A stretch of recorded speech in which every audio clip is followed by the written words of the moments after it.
नमस्कार, बहुत स्वागत है आप सभी का। मैं हूं आपके साथ नैना यादव, लेकर हाजिर हूं हमारा खास शो पूछता है इंडिया। जिन्ना का जन्नत बनने चला पाकिस्तान आज फौज की गुलामी में जहन्नम बन चुका है।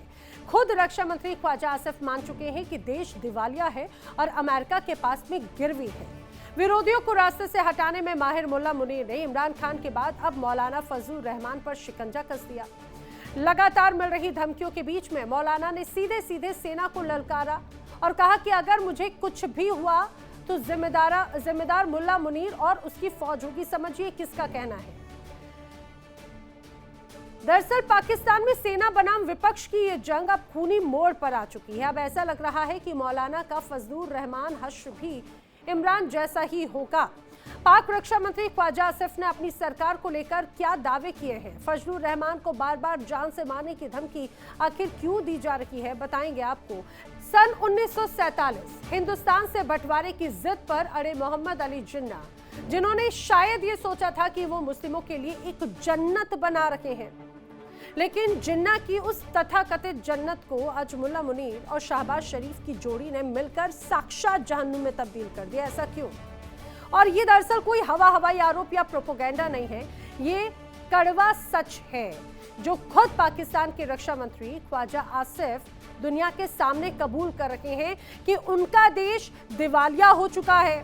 पूरी तरह से अमेरिका और IMF के आगे गिरवी रखा जा चुका है। पाकिस्तानी मीडिया के सवाल करने पर पाकिस्तानी रक्षा मंत्री ख्वाजा आसिफ ने क्या कहा, खुद ही सुनिए। हमने अपना सारे का सारा शिनाख्त चेंज कर दी, ठीक है, यूएस का पार्ट बनने के लिए। माजी में हम लैकी माजी में हम चमचे थे। लैकी तो क्यों अंग्रेजी लफ्ज इस्तेमाल करते थे? चमचे थे और सिर्फ इसलिए थे कि दोनों डिक्टेटर जो थे उनको आशीर्वाद चाहिए थी, छप्पर छां चाहिए थी वाशिंगटन की। तो आपने सुना ख्वाजा आसिफ को। ख्वाजा आसिफ ने किस तरह से खुद कबूल किया कि जिस तरह से अभी अमेरिका की वो हमेशा चमचागिरी करते रहे हैं, उसकी वजह से क्या हालात है, एक बार फिर सुन लीजिए। हमने अपना सारे का सारा शिनाख्त चेंज कर दी, ठीक है, यूएस का पार्ट बनने के लिए। माजी में हम लैकी माजी में हम चमचे थे। लैकी तो क्यों अंग्रेजी लफ्ज इस्तेमाल करते थे? चमचे थे और सिर्फ इसलिए थे कि दोनों डिक्टेटर जो थे उनको आशीर्वाद चाहिए थी, छप्पर छां चाहिए थी वाशिंगटन की। तो सुना आपने, ख्वाजा आसिफ पाकिस्तान के सीनियर मंत्री हैं, सीनियर लीडर हैं, उनकी तरफ से ये बात कही गई और उन्होंने ये भी कहा कि शुरुआत से ही अमेरिका के आगे हमेशा नतमस्तक रहा है पाकिस्तान, जो उनके शब्दों का अर्थ समझा जाए। जब ख्वाजा आसिफ ने ऑन कैमरा चीख कर खुल्लम खुल्ला ये कहा कि पाकिस्तान डिफॉल्ट हो चुका है, तो ये सच रावलपिंडी के ये कहा जाए GHQ में बैठे मुल्ला मुनीर को बहुत बुरी तरह से चुभ गया। पाक रक्षा मंत्री ने पाकिस्तानी सरकार को लेकर क्या क्या दावे किए हैं वो भी आपको बता देते हैं अपने इस इंटरव्यू में। दरअसल पाकिस्तान ने खुद को बदल दिया, ख्वाजा आसिफ ने कहा है। उन्होंने कहा कि अपना जो शिनाख्त है, अपनी पहचान बदल दी। ख्वाजा आसिफ ने कहा इस इंटरव्यू में अमेरिका का पार्ट बनने के लिए पाकिस्तान खुद को पूरी तरह से बदल बैठा। पाकिस्तान अमेरिका का चमचा है। इतना ही नहीं, उन्होंने कहा अमेरिका का आशीर्वाद पाने के लिए एक तरह से चमचे बन बैठे हैं पाकिस्तान के दो बड़े चेहरे। उनकी बात भी कही गई ताकि वॉशिंगटन DC खुश रहे।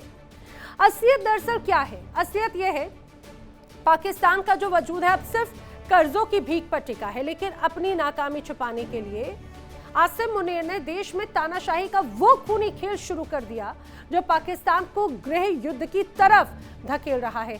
जो भी सेना के इस हाइब्रिड राज के खिलाफ आवाज उठाता है, हर वो व्यक्ति रास्ते से हटा दिया जाता है। मुल्ला मुनीर उसे रास्ते से साफ करने में देर नहीं लगाते। ऐसा क्यों कहा जा रहा है? देखिए, सबसे महत्वपूर्ण बात यह कि इमरान खान का क्या हश्र हुआ यह हम सभी जानते हैं, लेकिन सिर्फ इमरान खान ही नहीं।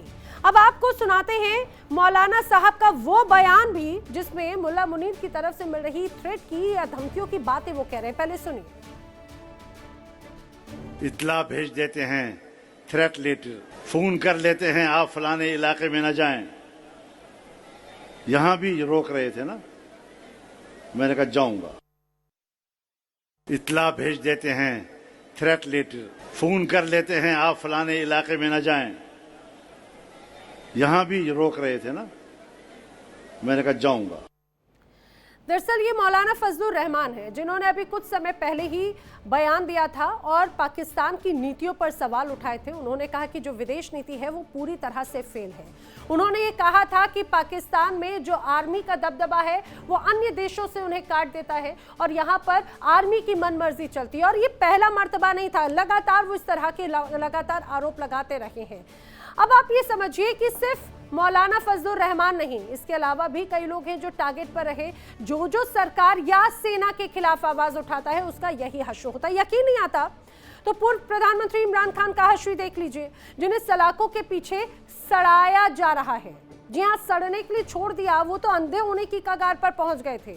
वो तो जब मीडिया में तमाम तरह की खबरें आई, पाकिस्तान की मीडिया, पश्चिमी मीडिया, उसके बाद में थोड़ी सी शर्म आ गई पाकिस्तान के हुक्मरानों को। और अब देखिए मुल्ला मुनीर हाथ धोकर जमियत चीफ मौलाना फजलुर रहमान के पीछे पड़ गए हैं।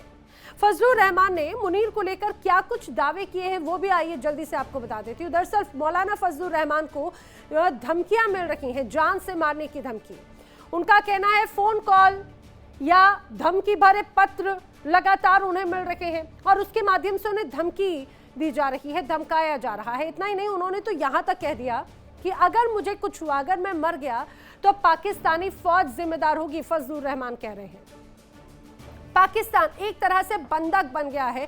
फजलुर रहमान ने कहा, उन्होंने कहा पहले भी पाक फौज बनाम विपक्ष की जंग थी, लेकिन एक बार फिर यही तस्वीर है, खुलकर अब वो जंग सामने आ गई है। फजलुर रहमान हमेशा मुनीर शाहबाज सरकार की नीतियों पर सवाल उठाते रहे हैं। हाल ही में उन्होंने अफगानिस्तान के साथ में बिगड़ते रिश्तों को लेकर भी कहीं ना कहीं मौजूदा जो नीतियां हैं सरकार की उस पर सवाल उठाए थे और उसके बाद से उन्हें धमकियां मिलने लगी। जरा सोचिए, जिस मुल्क का सबसे बड़ा धर्मगुरु और विपक्ष का नेता अपनी ही फौज से जान की भीख मांग रहा है, वो मुल्क जन्नत है या फिर जहन्नुम। पाकिस्तान में विपक्ष बनाम सेना की ये जंग अब खूनी मोड़ पर आ चुकी है, ऐसा फिलहाल नजर आता है। जिस मौलाना फजलुर रहमान को रास्ते से हटाने की कोशिशें हो रही हैं, उनके बारे में भी जान लीजिए कि आखिर फजलुर रहमान कौन है। दरअसल पाकिस्तान की धार्मिक पार्टी जमीयत उलेमाए इस्लाम फजल के प्रमुख माने जाते हैं फजलुर रहमान, जो कि पाक की नेशनल असेंबली में नेता के तौर पर भी भूमिका निभा चुके हैं। नेता प्रतिपक्ष फजलुर रहमान रहे हैं। इतना ही नहीं, पाक संसद की अगर बात करें तो पाक संसद में विदेश नीति पर स्टैंडिंग कमेटी के प्रमुख के तौर पर भी वो जिम्मेदारी निभा चुके हैं। पाकिस्तान की जो कश्मीर कमेटी है उसके प्रमुख भी फजलुर रहमान रहे हैं। 2018 में इमरान खान को जब सत्ता से बाहर रखा गया तो सत्ता से बाहर रखने में अहम भूमिका निभाने वाले भी एक तरह से फजलुर रहमान ही रहे हैं। विपक्ष में होने पर भी नवाज सरकार ने केंद्रीय मंत्री का एक तरह से उन्हें दर्जा दिया था, उनकी काबिलियत को देखते हुए, उनकी ज़हीनियत को देखते हुए। लेकिन अब वही फजलुर रहमान जब अब मौजूदा सरकार या सेना के अगर अगेंस्ट में कोई बात कह देते हैं, उनके फैसलों को चुनौती दे देते हैं, तो उन्हें धमकियां दी जा रही हैं। समझिए, पहले बाहर से अगर देखा जाए तो आसिम मुनीर पर आतंकियों को पनाह देने के आरोप लगते रहे, लेकिन इस बार उनके घर से ही मुनीर के खिलाफ आवाजें उठने लगी हैं। मौलाना ने सीधे सीधे मुल्ला मुनीर की वर्दी पर दाग लगा दी। अब देखना यह है कि क्या मौलाना का अंजाम भी इमरान खान जैसा होगा या फिर मौलाना की ये बगावत मुनीर की सल्तनत को उखाड़ फेंकेगी। अब बड़े सवाल खड़े हो जाते हैं, क्या पाकिस्तान अमेरिका का सचमुच चमचा बन गया जो आसिम मुनीर के लिए लगातार ख्वाजा आसिफ कहते रहे? क्या मुनीर का विरोध करने पर फजलुर रहमान की हत्या हो सकती है? क्या विरोधियों का मुंह बंद करने के लिए इमरान खान वाला हाल फजलुर रहमान का भी होगा? करेंगे चर्चा। खास मेहमानों का पैनल मेरे साथ में कनेक्ट हो रहे हैं, आपको मिलवा देती हूँ। रक्षा विशेषज्ञ रिटायर्ड विंग कमांडर आलोक सहाय जी कनेक्ट हो रहे हैं मेरे साथ। रक्षा विशेषज्ञ रिटायर्ड कर्नल एस.के. मालिक जी भी कनेक्ट हो रहे हैं। रक्षा विशेषज्ञ retired lieutenant colonel Himanshi Singh ji भी मेरे साथ कनेक्ट हो रही हैं। पाकिस्तान से PMLN के नेता डॉक्टर इरशाद अहमद जी भी मेरे साथ कनेक्ट हो रहे हैं। बहुत स्वागत है आप सभी का इस चर्चा में। चर्चा की शुरुआत में इरशाद अहमद जी आप ही से करना चाह रही हूँ। दो बड़ी बातें, एक तरफ तो क्या पाकिस्तान में बोलने की आज़ादी नहीं है? जो फजलुर रहमान जो पाकिस्तान के लिए बड़े धर्मगुरु की भूमिका निभाते हैं, वो कह रहे हैं कि भाई मुझे धमकियां मिल रही हैं, मुझे पत्र के माध्यम से, फोन कॉल के माध्यम से, और उन्होंने ये भी कह दिया कि अगर मुझे कुछ होता है तो जिम्मेदार ये पाकिस्तान की फौज होगी। बहुत शुक्रिया। मैं आपसे अर्ज करूं, देखें आपने कहा कि आप बोलने की आज़ादी नहीं है। अगर बोलने की आज़ादी ना होती तो मैं आपके चैनल पे ना बैठा होता। मैं एक आम आदमी हूँ, पाकिस्तान का, इस्लामाबाद से आपके साथ हर रोज आपके प्रोग्राम में आपके तमाम डिबेट्स में मैं शामिल होता हूँ कि आज़ादी है पाकिस्तान में। दूसरी बात यह है, आप मौलाना फजलुर रहमान साहब लेकिन बोलने की आजादी तो आप हाँ में हाँ मिलाते हैं, तब आपको बैठने दिया जाता है ना। आप अभी सरकार की नीतियों पर अगर आप बोल देंगे कि हाँ, जिस तरह से अभी ख्वाजा आसिफ कह रहे हैं कि भाई अमेरिका का चमचा बन चुका है पाकिस्तान, जैसे फजलुर रहमान ने कहा आतंकियों को पनाह, आप जैसे ही सरकार की या सेना की नीतियों पर सवाल उठाएंगे सर, आपका भी बोलना बंद कर दिया जाएगा। देखिए, आप एक तरफ दिखा रही हैं कि ख्वाजा आसिफ साहब डिक्टेटर्स के बारे में बात कर रहे हैं, उनके खिलाफ बात कर रहे हैं, इसका मतलब बोलने की आज़ादी है। दूसरी तरफ आप दिखा रही हैं कि मौलाना फजलुर रहमान साहब भी इदारों के बारे में बात कर रहे हैं, तो इसका मतलब है आज़ादी है। आपका झूठ यही साबित हो जाता है कि आप पाकिस्तान के करने से बात नहीं आते। अच्छा इरशाद जी सुनिए ना, इरशाद जी, अगर ऐसा होता तो क्यों? अब फजलुर रहमान कौन है? फजलुर रहमान किसी एक मदरसे के मौलाना तो नहीं है। फजलुर रहमान पाकिस्तान में बड़ा ओहदा रखते हैं, पूर्व मंत्री के तौर पर दर्जा रखते रहे हैं, और उनकी काबिलियत को देखते हुए भले विपक्ष में रहे लेकिन उन्हें मंत्री पद का दर्जा दिया गया ना। तो उस समय तक तो सब कुछ ओके ओके था, अब अचानक आखिर ये क्या होने लगा? नैना, आपने एक सवाल के अंदर 20 दफा मुझे टोक करके 20 सवाल और कर दिए। देखिए, बात यह है, आपने जब सवाल किया मैं इसी सवाल की तरफ आपका जवाब दे रहा था। दूसरी बात यह है कि मौलाना फजलुर रहमान, मैंने कल भी आपके प्रोग्राम में कहा कि आलिम दीन भी हैं, हमारे लिए मोहतरम भी हैं, उनकी एक बहुत ताकतवर और बहुत मोहब्बत करने वाले लोगों की जमात है जो पाकिस्तान से मोहब्बत करते हैं। पाकिस्तान की सरहदों की हिफाजत भी हमारे फौजी जवानों के साथ खड़े होते हैं, ये डंडे लेकर के अपने मुखालफों के खिलाफ। आप देखिए, ऐसा मत बोलिए कि आप चाह ये रहे हैं कि मौलाना फजलुर रहमान साहब की जमात को आप ऐसे पेश कर रहे हैं कि जैसे पाकिस्तान से जंग होने जा रही है उलमा की। ऐसा कभी होगा नहीं। जो मैं आपसे हमेशा ये कहता हूँ कि जब तक आप सोच नहीं बदलेंगे, आपको पाकिस्तान का हर बच्चा ऐसे नजर आएगा जैसे वो आपके साथ खड़ा है और पाकिस्तान के खिलाफ जंग लड़ रहा है। ऐसा होगा नहीं।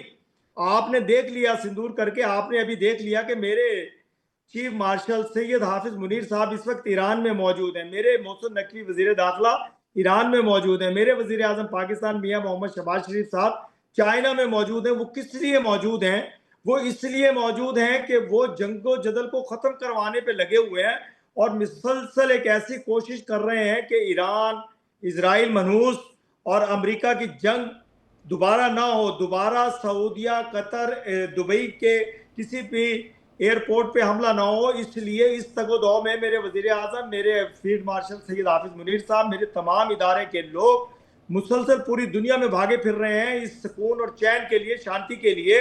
लेकिन आप मुसलसल ऐसा पैनिक फैलाने की कोशिश कर रहे हैं पाकिस्तान के खिलाफ कि पाकिस्तान सिर्फ आपसे जंग लड़ता रह जाए और बाकी दुनिया का ख्याल ना करे। लेकिन हम आपको ये सामने दे रहे हैं कि हम ना लड़ने देंगे, ना हम लड़े हैं, ना हम किसी को अपने ऊपर हावी होने देंगे। पूरी दुनिया हमारे साथ खड़ी है। हावी होने की बात ही नहीं होती इरशाद जी, हावी होने की इसलिए बात नहीं होती क्योंकि ख्वाजा आसिफ का बयान मैंने आपको सुनाया, वो तो खुद कह रहे हैं कि भाई पाकिस्तान ने अपना अस्तित्व खो दिया ना, अपनी जो पहचान थी, अपनी शिनाख्त थी, वो खो दी सिर्फ अमेरिका की चमचागिरी करते हुए। ये मेरे शब्द नहीं, अगर आप बोलेंगे मैं आपको उनका वो आपको पूरा इंटरव्यू भी सुना दूंगी। पूरा इंटरव्यू सुनाइए। वो ये कह रहे हैं डिक्टेटर्स की, जो डिक्टेटर परवेज मुशर्रफ जो अल्लाह को प्यारा हो गया, वो डिक्टेटर कुछ इस तरह की हरकत करता रहा है। तो आज का फील्ड मार्शल सैयद हाफिज मुनीर पूरी दुनिया का सालिस बना हुआ, पूरा दिखाइए कि वो कह क्या रहे हैं, वो सुना किसको रहे हैं। वो अपने दुश्मनों को सुना रहे हैं कि जो कुछ हमारा पहले हुआ, आज हम अल्हम्दुलिल्लाह सालिस भी हैं, ताकतवर भी हैं, पूरी दुनिया की आंखों में आंखें भी डाल रहे हैं, पूरी दुनिया हमारे साथ भी खड़ी है। इरशाद अहमद जी, मैं बिल्कुल समझ गई। देखिए, आप कवर अप कर रहे होंगे, ठीक है, आप कवर अप कर रहे होंगे। मैं आगे बढ़ूं, लेकिन दर्शकों को बता दूं, मैं पूरा दिखाऊंगी। देखिए, अब मैं आप दिखाइए, वो कह रहे हैं डिक्टेटर्स के होते हुए हम परेशान थे। अच्छा, आज हम ताकतवर मुल्क बन के सामने आए हैं। आज हमने आपकी भाषा में बड़ा बेहतरीन सिंदूर लगाया। अरे रुकिए जरा, मैं आती हूँ। वरिष्ठ पत्रकार पाकिस्तान से सरदार तैयब खान भी मेरे साथ कनेक्ट हो चुके हैं। आपका भी बहुत स्वागत है तैयब खान जी। लेकिन अच्छा, इसके मालिक जी, डिक्टेटरशिप क्या होती है? मुझे खासतौर से डिक्टेटरशिप को, इसकी परिभाषा क्या करेंगे? एक प्रधानमंत्री, पूर्व प्रधानमंत्री जब सवाल खड़े कर देता है तो उसको मरने के लिए, सड़ने के लिए जेल में सलाखों के पीछे छोड़ दिया जाता है। अरे अंधा उन्हीं की कगार पर पहुंच गए थे। अभी मैं इमरान खान की बात कर रही हूँ। डिक्टेटरशिप क्या होती है? अगर एक मौलाना अपनी सरकार के खिलाफ या सेना के खिलाफ आवाज उठा ले, उसकी नीतियों के खिलाफ आवाज बुलंद कर ले, तो जान से मारने की धमकी दी जाती है। आखिर डिक्टेटरशिप की परिभाषा क्या है? क्या मालिक जी मेरे साथ में कनेक्टेड है? जी जी नैना जी, मैं आवाज आपकी सुन पा रहा हूँ। जी जी जी बोलिएगा सर। नैना जी, सबसे पहले तो आपकी आपका कैमरा ऑफ हो गया है जी, एस के मालिक जी। मैम क्या मैं दिख रहा हूँ आपको? Am I visible? Yes okay. अच्छा मैम, मैं यहाँ से शुरू करता हूँ। सबसे पहले तो मेरे लंदन कोऑपरेट्स को बहुत बहुत नमस्कार। देखिए, ये पाकिस्तान में डिक्टेटरशिप की कोई नई बात थोड़ी है। दुनिया में सबसे गंदा रिकॉर्ड पाकिस्तान का डिक्टेटरशिप में है। ये जो हमारे इरशाद साहब कह रहे हैं, इरशाद साहब आपका व्यक्तिगत रूप से बहुत बहुत स्वागत है और पूरा रिगार्ड से आपके विचारों को। पर कहानी ये 74 से आ जाइए ना, 70 से आ जाइए ना। भुट्टो साहब को चढ़ाया था और तब तक चढ़ाया जब तक सांस, हाँ जी भुट्टो साहब को जब चढ़ाया था तो क्या था वो? उसके बाद से जितने भी आपके डिक्टेटर्स आए, क्या उन्होंने भारत से कभी बातचीत को पॉसिबल होने दिया? देखिए इंडिया डेली 24/7 अब आपकी स्मार्ट टीवी पर। इंडिया डेली मौजूद है सभी डिजिटल प्लेटफॉर्म पर लाइव और लगातार। इंडिया डेली 24/7 हर दिन राष्ट्र को समर्पित।